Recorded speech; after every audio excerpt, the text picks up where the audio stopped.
परमेश्वर अपने वचनों में हमें दलेरी देता है और चिंता ना करने को परमेश्वर में कहता है कि चिंता ना करो, किसी भी बात की चिंता ना करो। हमारे हर बात में तुम्हारे विनती, तुम्हारे निवेदन धन्यवाद के साथ क्या किए जाएं? परमेश्वर के सम्मुख उपस्थित किए जाएं।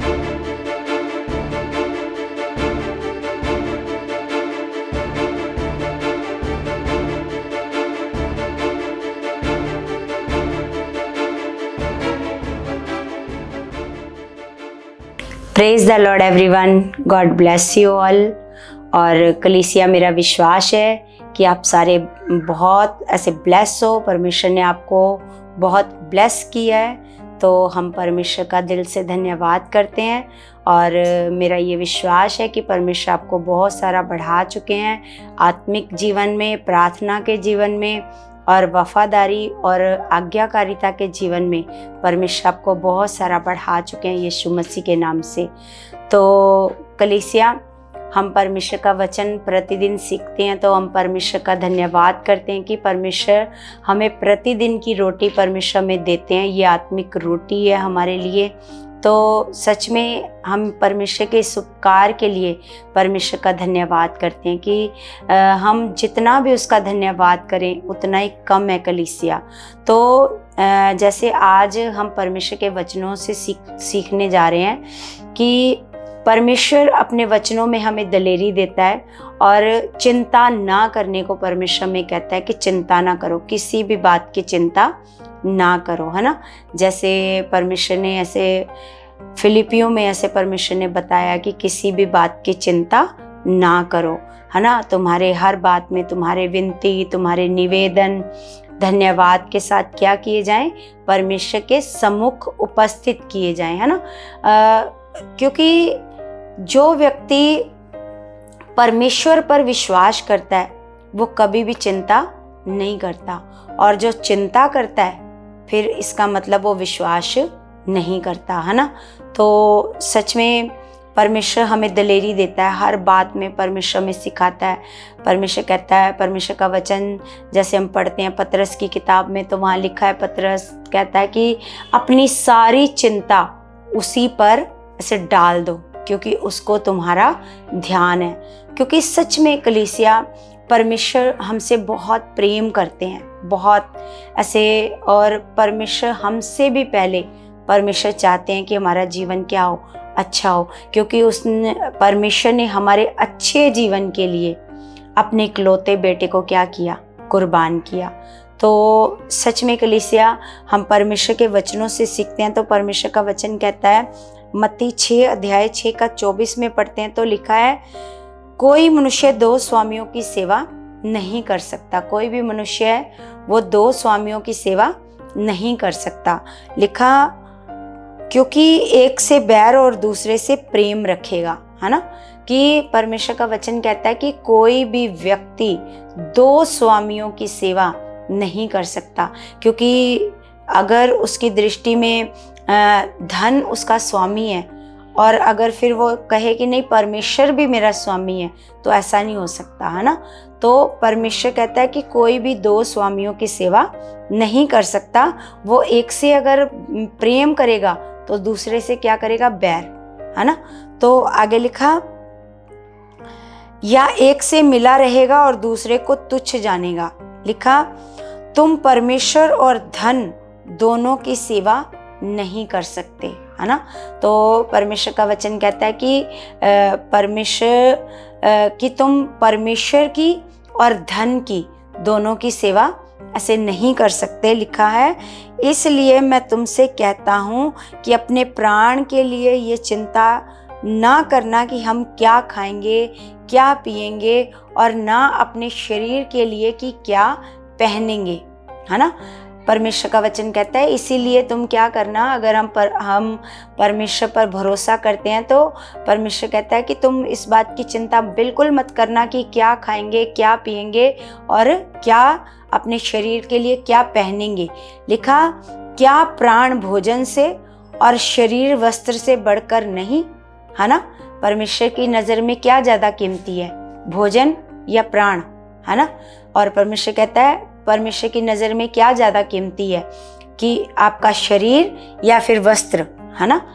आकाश के पक्षियों को देखो, वे ना बोते हैं और ना काटते हैं और ना खत्तों में बटोरते हैं, है ना। अब परमेश्वर क्या ऐसे उदाहरण के लिए ऐसे दिखा रहा है कि देखो आकाश के पक्षियों को, कि वो तो ना कोई फसल को बोते हैं और ना क्या करते हैं, काटते हैं, उस फसल जब पक जाती है ना काटते हैं, और ना अपने ऐसे खत्तों में क्या करते हैं, भर भर के ऐसे रखते हैं। लिखा, फिर भी तुम्हारा स्वर्गीय पिता उनको खिलाता है ना। ना वो बोते हैं, ना वो काटते हैं, ना अपने खत्तों में बटोर करके रखते हैं, बटोर के मतलब इकट्ठा करके रखते हैं। तो लिखा है फिर भी तुम्हारा स्वर्गीय पिता क्या करता है, उन्हें खिलाता है। आगे लिखा, क्या तुम उनसे अधिक मूल्य नहीं रखते, है ना। क्योंकि हम देखते हैं कि परमेश्वर ने जब सृष्टि को बनाया तो परमेश्वर ने जितनी भी वस्तुएं हैं उनको बोल बोल के बनाया कि बन जा बन जा, है ना। आकाश तो बन जा, सूरज चांद तारों को बोला बन जा, पेड़ पौधों को बोला बन जा, पक्षियों को बोला बन जा, जानवरों को बोला बन जा। लेकिन एक मनुष्य है जिसको उसने क्या किया, अपने स्वरूप में और अपने हाथों से बनाया। कैसे बनाया, ऐसे अपने स्वरूप में और अपने हाथों से। तो इसलिए परमेश्वर का वचन कह रहा है, क्या तुम उनसे, पक्षियों से अधिक मूल्य नहीं रखते। अगर वो उनको खिला सकता है तो क्या परमेश्वर कहता है वो तुम्हें नहीं खिलाएगा, है ना। लिखा, तुम में से कौन है जो चिंता करके अपनी आयु में एक घड़ी भी बढ़ा सकता है। कोई भी ऐसा मनुष्य नहीं है कि वो कहे कि मैं चिंता करूंगा और मेरी आयु क्या हो जाएगी, ऐसे लंबी हो जाएगी। तो ऐसा नहीं होता कलीसिया। हमेशा चिंता करने से क्या होता है, चिंता करने से बीमारियां लगती हैं, बीमारियों से मतलब आयु क्या हो जाती है, ऐसे छोटी हो जाती है, जल्दी ऐसे लोग बीमारियों में ही जल्दी चल बसते हैं ना, जल्दी मर जाते हैं। तो आगे लिखा, और वस्त्र के लिए चिंता क्यों करते हो, जंगली शोषणों पर ध्यान करो। पहले परमेश्वर ने खाने के लिए बोला कि खाने की चिंता क्यों करते हो, अगर वो पक्षियों को खिला सकता है तो वो क्या तुम्हें नहीं खिलाएगा। तुम तो उन पक्षियों से अधिक मूल्य रखते हो। अब परमेश्वर पहनने के लिए कह रहा है ना, वस्त्रों के लिए क्यों चिंता करते हो, जंगली शोषणों पर ध्यान दो। जंगली मतलब जितने फूल हैं, घास हैं, पेड़ हैं, पौधे हैं, लिखा है वे कैसे बढ़ते हैं, वे ना तो परिश्रम करते और ना काटते हैं, है ना। अब जंगली जितने शोषण है ना, घास फूस जितना भी जंगल में मतलब जो भी फूलों के पौधे हैं जो भी हैं, वो ना तो काटते हैं और ना क्या करते हैं, परिश्रम करते हैं। तो भी मैं तुमसे कहता हूँ कि सुलेमान भी अपने सारे वैभव में उनमें से किसी के समान वस्त्र पहने हुए ना था। तो परमेश्वर का वचन ऐसे कह रहा है कि जब सुलेमान के पास हम देखते हैं कि कितना धन था, है ना, कितना अमीर था सुलेमान, है ना। तो परमेश्वर का वचन कहता है कि सुलेमान ने भी अपने जीवन भर में ऐसे कपड़े नहीं पहने थे जैसे परमेश्वर वस्त्र ऐसे घास फूस को पहनाता है। फूलों को देखो कितना खूबसूरत परमेश्वर बनाता है, जो आज हैं कल क्या हो जाएंगे, मुरझा जाएंगे। तो उनको परमेश्वर इतना खूबसूरत वस्त्र पहनाता है। तो आगे लिखा है,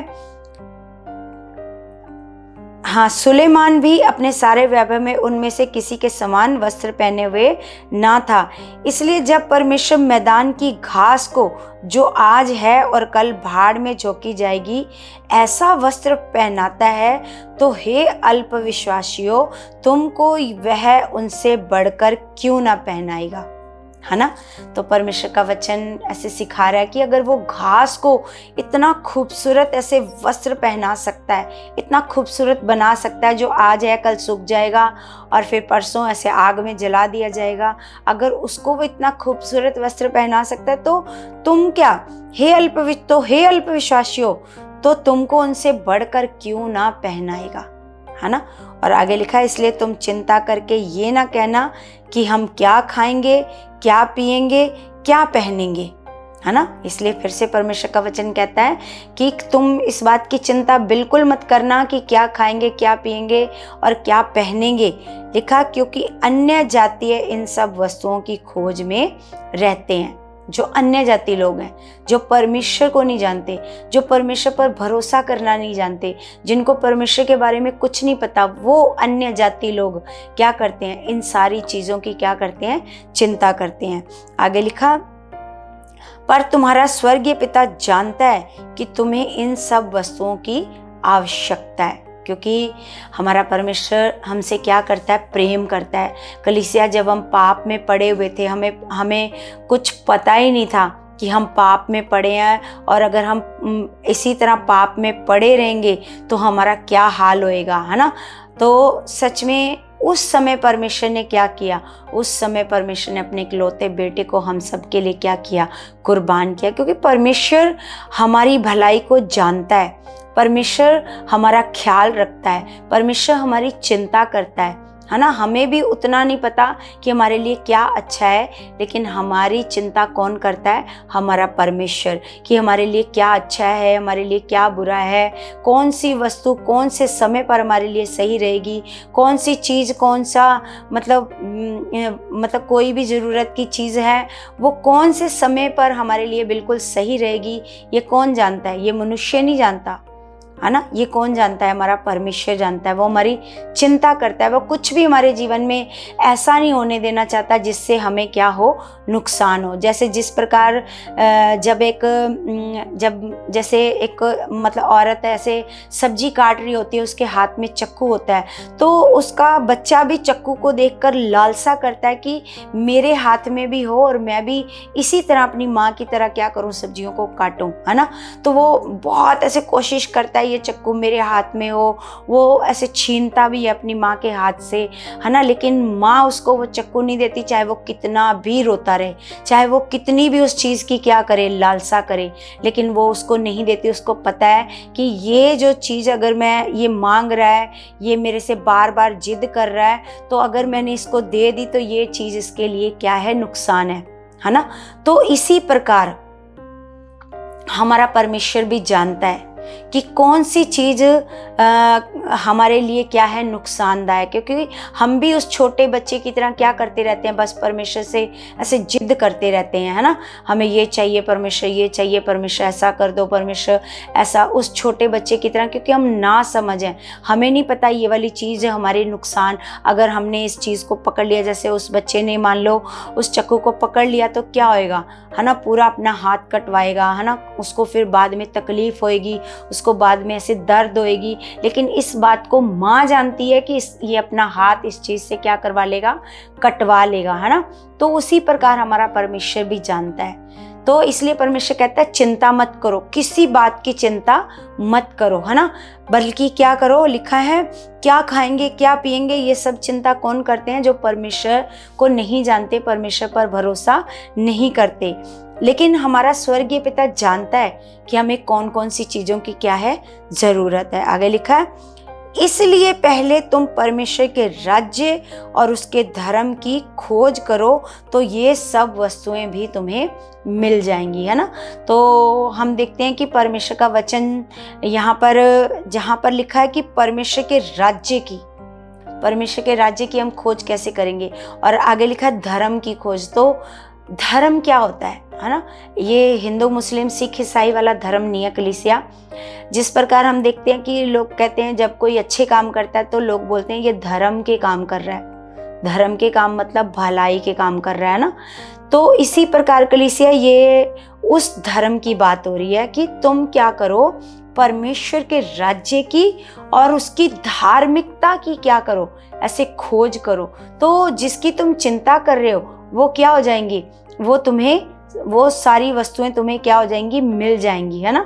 तो आगे लिखा, अतः कल की चिंता ना करो, क्योंकि कल का दिन अपनी चिंता आप कर लेगा, है ना। तो इस प्रकार परमेश्वर का वचन हमें सिखा रहा है कलीसिया कि हमें परमेश्वर चिंता के बारे में कहता है, क्योंकि परमेश्वर को पता है कि अगर मेरे बच्चे चिंता करेंगे तो नेगेटिविटी, शैतानी आत्माएं इनके जीवन में क्या करेंगी, काम करेंगी, और इनका जो भरोसा परमेश्वर पर है वो सब भरोसे को क्या कर देंगी, ऐसे ख़त्म करेंगी। इंसान चिंता करता रहेगा, मेरा क्या बनेगा, मेरा क्या होएगा, मैं कहाँ से खाऊंगा, मैं कहाँ से पीऊँगा, मेरा ये काम कैसे होएगा, मेरा ये चीज़ कैसे होएगी, है ना। लेकिन जो परमेश्वर पर भरोसा रखते हैं वो कहते हैं मेरे लिए सब अच्छा होएगा, क्योंकि परमेश्वर का वचन कहता है कि जो लोग परमेश्वर से क्या करते हैं, प्रेम करते हैं, है ना। जो लोग परमेश्वर से प्रेम करते हैं सब बातें मिलकर उनके लिए भलाई ही को उत्पन्न करती हैं, है ना। तो मतलब कुछ भी है, कोई भी बात है, तो जो परमेश्वर को क्या करते हैं, प्रेम करते हैं, वो सारी बातें उनके लिए भलाई की बन जाती हैं, है ना। चाहे कोई कितना भी किसी का नुकसान करना चाहे, लेकिन परमेश्वर, अगर उनका भरोसा परमेश्वर पर है तो वो जो बुरा कोई करना चाहता है, लेकिन वो बुरा हमारे लिए किस में बदल जाएगा, भलाई में बदल जाएगा, है ना। तो सच में कलीसिया हम देखते हैं जैसे जिस प्रकार शैतान ने क्या किया, शैतान ने जब आदम और हवा को ऐसे वो फल खिला दिया, है ना, उनके कहने से उन्होंने, शैतान के कहने से उन्होंने फल खा लिया, तो शैतान ने सोचा अब ये इस गिल्ट में मर जाएंगे कि अब ये नंगे हैं, अब ये क्या करेंगे, अब ये क्या करेंगे, ये नंगे हैं। लेकिन परमेश्वर ने क्या किया, परमेश्वर ने, आज हम देखते हैं कि उस बुराई को क्या कर दिया, भलाई में। आज हम कितने सुंदर सुंदर वस्त्र अपने ऐसे शरीर पर पहनते हैं ना, कितने सुंदर डिज़ाइनर, किस तरह के हम लोग ऐसे वस्त्रों को पहनते हैं। तो शैतान ने सोचा हमारी बुराई के लिए, लेकिन परमेश्वर ने उस बुराई को किस में बदल दिया, ऐसे भलाई में बदल दिया। सच में कलीसिया, तो आज से क्या करना है, परमेश्वर के वचनों पर भरोसा करना है, परमेश्वर पर भरोसा करना है, क्योंकि परमेश्वर कहता है कि मैंने अपने बड़े नाम से ज़्यादा महत्व किसको दिया है, अपने वचन को दिया है। तो ये जो वचन लिखे हैं कलीसिया, ये झूठ नहीं लिखा परमेश्वर ने, इसमें से कोई भी वचन झूठ नहीं है कि झूठा लिख दिया, झूठा वादा आपके साथ कर दिया और परमेश्वर मतलब कुछ करेगा ही नहीं आपके जीवन में, ऐसा नहीं है। क्योंकि परमेश्वर सच्चा परमेश्वर है, अपने वादों को पूरा करने वाला परमेश्वर है, वो महान परमेश्वर है। तो इसलिए कलीसिया आपने क्या करना है, हमेशा अपना भरोसा अपने परमेश्वर पर बना करके रखना है कि वो जो कुछ करेगा आपकी लाइफ में वो बेस्ट होएगा आपके लिए, वो अच्छा होएगा आपके लिए। तो सच में जैसे हर एक चीज़ के लिए परमेश्वर का धन्यवाद करते रहना है। जैसे फिलिपियों में हमने वचन देखा कि परमेश्वर कहता है किसी बात की चिंता ना करो, है ना। 4:4 में लिखा है किसी बात की चिंता ना करो, हर एक बात को कैसे रख दो परमेश्वर के आगे, विनती, प्रार्थना और निवेदन को कैसे रख दो, धन्यवाद के साथ, कि धन्यवाद परमेश्वर जी आपने मेरा ये काम कर दिया है, आपने परमेश्वर जी मेरा ये इंतज़ाम कर दिया है। आपने लगातार उस चीज़ को कैसे रखना है, धन्यवाद धन्यवाद धन्यवाद के साथ। जब आप लगातार उस विषय में धन्यवाद करोगे कि परमेश्वर जी आपने मेरे जीवन में से कर दिया है, परमेश्वर जी इस ज़रूरत को आपने पूरा कर दिया है, परमेश्वर जी आप मेरे साथ हो, है ना। जब आप लगातार इस विषय में धन्यवाद करोगे तो परमेश्वर क्या करेगा, उस काम को आपके जीवन में क्या करेंगे, पूरा करेंगे, है ना। तो सच में कलीसिया मेरा ये भरोसा है कि परमेश्वर इन वचनों से आपको बहुत सारा ब्लेस कर चुके हैं और आपकी भी चिंता से ख़त्म हो चुकी है। आपकी चिंता ऐसे आपने परमेश्वर पर डाल दी है, क्योंकि परमेश्वर को आपका ध्यान है। तो सच में कलीसिया परमेश्वर आपके जीवन में बड़े बड़े चमत्कारों को कर चुके हैं। जब आप पूरे मन से विश्वास करते हैं कि हाँ परमेश्वर जी आप मेरे साथ हो, तो सच में परमेश्वर आपके जीवन में बड़े बड़े चमत्कारों को कर चुके हैं यीशु मसीह के नाम से।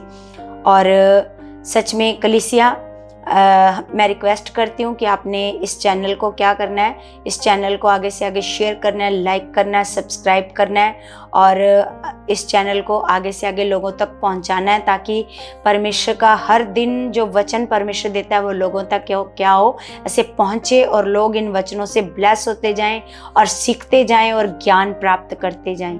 तो कलीसिया, मेरा ये विश्वास है कि आप ऐसा कर चुके हो यीशु मसीह के नाम से। तो हम सब अपने हाथों को उठाएंगे स्वर्गीय पिता की ओर। स्वर्गीय पिता, मैं आपका धन्यवाद करती हूँ मेरे जीवित परमेश्वर। आप महान परमेश्वर हो, आप सर्वशक्तिमान खुदा हो मेरे पिताजी। आपके लिए कोई भी कार्य करना मुश्किल नहीं है मेरे खुदावन। मैं आपका धन्यवाद करती हूँ परम पवित्र परमेश्वर जी, मेरे महान पिता परमेश्वर। तेरे सारे बच्चों को खुदावन जो आज भी चिंता और परेशानी में पड़े हैं खुदावन परमेश्वर, जो आज भी सोच रहे हैं हमारा क्या होएगा, कैसे ये काम होएगा, कैसे ये होएगा, तो सच में मेरे खुदावन सारे बच्चों को तेरे हाथ में सौंपती हूँ मेरे परमेश्वर जी। मेरे महान पिता, आज से आप उनकी सारी चिंता को खत्म कर चुके हो परमेश्वर। आप उनके जीवनों में बड़े बड़े चमत्कारों को कर चुके हो पिता। आपके बच्चे गवाहियों के साथ आ चुके हैं पिता, और जो परमेश्वर अभी भी आपसे दूर है मेरे खुदावन, हम उनके लिए भी प्रार्थनाएं करते हैं मेरे खुदावन। आप उनके भी मनों को खोल चुके हो, और जो शैतान का कंट्रोल उनकी बुद्धि पर है वो हट चुका है परमेश्वर जी। और परमेश्वर सच में खुदा, आप उनको अपने राज्य के लिए चुन चुके हो मेरे परमेश्वर जी। सच में मेरे खुदावंद, आप उनके जीवनों में बड़े बड़े कामों को करके दिखा चुके हो मेरे परमेश्वर जी, और आपके बच्चे बड़े बड़े सामर्थ के कामों को देखने वाले बन चुके हैं मेरे परमेश्वर जी। परमेश्वर, मेरा भरोसा है खुदावंद, जो हमने प्रार्थना में आपसे मांगा है खुदा, और आपने उसको सुन लिया, उसका उत्तर दे दिया है यीशु मसीह के नाम से। तो कलीसिया, ये सारी प्रार्थना को हम यीशु के नाम से मांगते हैं। आमीन आमीन। सबको जय मसीह की।